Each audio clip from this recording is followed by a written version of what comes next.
Iti lagi perkataan Paulus dalam Galatia 3 nomor 3 tuh, nomor 13. Apa yang dia katakan? Kristus telah menebus kita dari kutuk hukum Taurat. Ini kebohongan pertama. Sejak kapan Taurat itu kutuk? Sejak kapan? Justru orang yang tidak melakukan hukum Taurat itulah yang dikutuk. Orang yang tidak melakukan Taurat dengan perbuatan yang terkutuk, bukan Tauratnya. Ini kesalahan pertama yang dilakukan oleh Paulus. Yesus mati untuk menebus kita dari kutuk hukum Taurat. Sejak kapan hukum Taurat itu kutuk? Coba kita lihat di dalam Ulangan berapa itu? Ulangan 26 nomor 27. Terkutuklah orang yang tidak mempraktekkan hukum Taurat dengan perbuatan. Jadi kalau orang tidak melakukan Taurat, orang itu terkutuk, bukan Tauratnya yang terkutuk. Tapi kesalahan yang dilakukan narasi Galatia, terkutuklah Yesus telah menebus kita dari kutuk hukum Taurat. Ini kesalahan pertama. Kesalahan kedua, sebab ada tertulis, terkutuklah orang yang mati di atas tiang salib. Nah, fatal kesalahannya ini. Kenapa fatal? Karena mereka menganggap yang terkutuk di atas tiang salib itu adalah orang benar, orang suci, orang kudus, yaitu Yesus. Padahal kalau dia mengatakan ada tertulis, berarti tertulisnya di dalam Ulangan 21 nomor 22 sampai nomor 23. Berarti orang Kristen harus mendudukkan perkara itu dengan benar. Jangan ambigu, apalagi tipu-tipu. Kalau tertulis berarti harus mengikuti narasi itu. Apa yang diterangkan kemudian yang tertulis menurut Paulus? Kita lihat di Ulangan 21 itu. Ulangan 21 sangat jelas menerangkan bahwa orang yang dihukum mati, yang sebanding dengan hukuman mati. Coba, apabila seseorang melakukan kesalahan berat lalu dihukum mati dengan cara menggantung dia di atas pohon atau tiang kayu, jangan biarkan mayatnya tergantung di sana sepanjang malam. Mayat itu harus dikubur pada hari itu juga. Sebab siapapun yang dihukum tergantung adalah orang yang dikutuk oleh Elohim. Jadi jangan mencemarkan negeri yang Elohim berikan kepada kalian sebagai hak milik turun-temurun, sebagai milik pusakamu.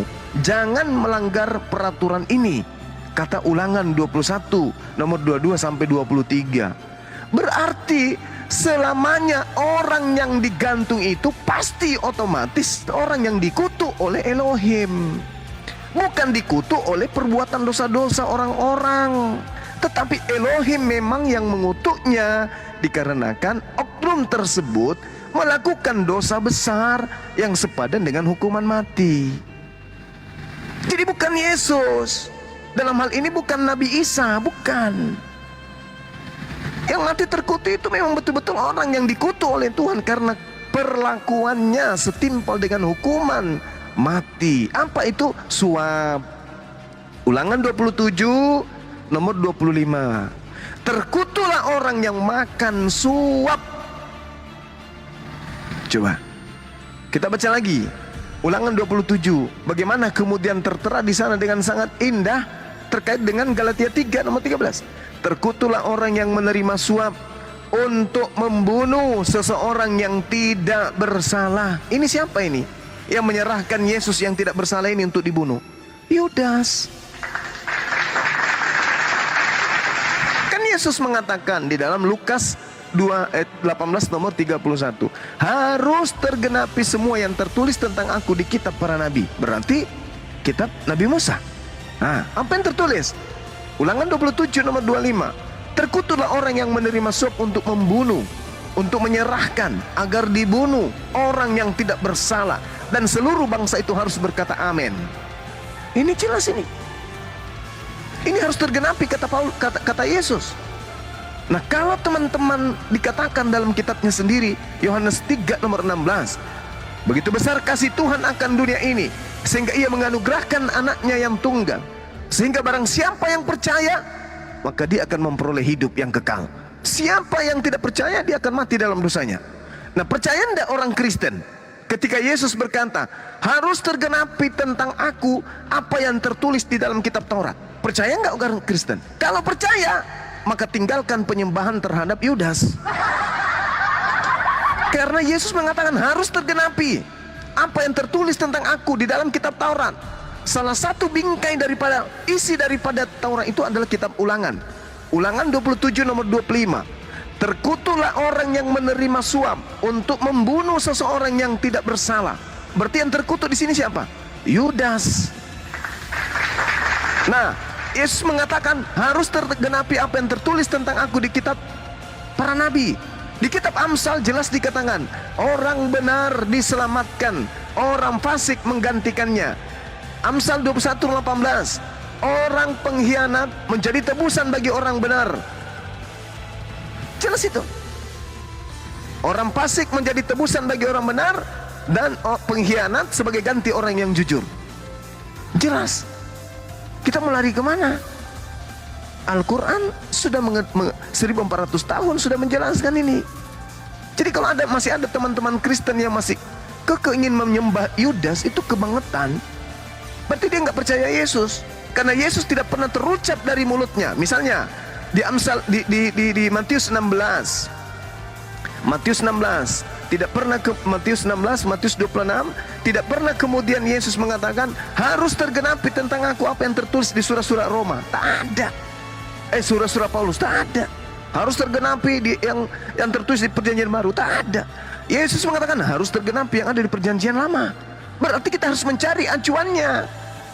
Nah, terkait dengan tragedi penyaliban, kita lihat apa saja yang terlibat di situ. Di TKP apa yang terjadi? Oh, di situ ada pengkhianat, di situ ada orang makan suap, di situ ada orang fasik, di situ ada orang yang tidak benar, di situ ada makar, ada persengkongkolan membuat tipu muslihat, ada kesaksian-kesaksian palsu. Lalu apa kata Tuhan terhadap utusannya yang ingin dicelakakan, yang ingin dicerai, bahkan ingin dibunuh oleh orang-orang fasik? Apakah Tuhan diam diri? Atau ada dalilnya yang mengatakan bunuhlah orang yang benar demi untuk menebus orang-orang yang berdosa? Ada nggak dalilnya? Nggak ada. Yang ada, jangan kau bunuh orang yang tidak bersalah, jangan kau bunuh orang yang benar, sebab aku Elohim tidak akan pernah membenarkan orang yang bersalah. Jadi orang-orang yang mengaku dirinya dosanya ditebus dengan mengorbankan orang benar, itu mimpi, tahayul. Tahayul. Itu nggak ada, itu nggak ada dalil pembenarannya. Justru kalau kita lihat orang Kristen ini sama tipikalnya dengan makhluk yang merasuki Yudas. Kalau kita berdebat dengan orang Kristen, pingin kali Yesus itu mati, pingin kali, kalau perlu mereka yang mengeksekusi segera. Biarlah mereka yang melakukan eksekusi ini, mereka ini yang ada sekarang di sekeliling kita. Kenapa?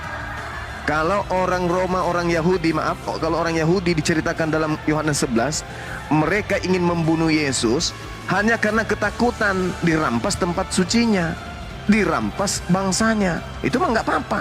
Tapi yang satu ini menginginkan pembunuhan terhadap Yesus karena dosa-dosa mereka. Dosa mencuri, merampok, memperkosa, memburit, ingin dihapus, ingin dibebaskan, ingin dibebaskan hidup di dunia ala bum-bum. Dia mau pokoknya kita mati besok masuk surga, ndak ada kuburan, ndak ada siksaan, langsung melayang kayak roket ke atas. Itu mereka mau. Makanya saya katakan, andai mereka ini hidup pada zaman itu, maka tentara Romawi tinggal duduk minum kopi, orang-orang Farisi tinggal garuk-garuk kepala, mahkamah agama asik ibadah di sinagoge. Oke? Imam-imam kepala sibuk melayani jemaat. Yang membunuh Yesus, yang mengeksekusi Yesus, mereka-mereka ini yang sekarang. Kenapa? Lebih penting mana? Melindungi tempat suci, bait suci, daripada menghapuskan dosa-dosa mereka. Pasti lebih duluan mereka daripada masuk neraka. Ayo kita lombai tentara Romawi untuk membunuh Tuhan kita. Parah kali bah. Untung mereka tidak sesaman dengan Yesus. Andai sesaman, mereka akan teriak, ayo semuanya kumpul, siapkan tombak, parang. Apa ini mau dibikin, bos? Kita bunuh Tuhan kita supaya dosa kita diampuni. Halilintar, para kali bah. Ampun DJ. Jadi itu sesuatu yang tidak masuk akal dan tidak rasional. Ya, tidak rasional. Kenapa? Al-Quran mengatakan wa kanal kafiru ala rabbihin zahira. Adapun orang-orang kafir itu, mereka adalah penolong-penolong setan untuk durhaka kepada Tuhan, dan itu betul. Coba hadirkan orang Kristen sini. Siapa yang terkutuk? Yudas. Siapa yang disalib? Yesus.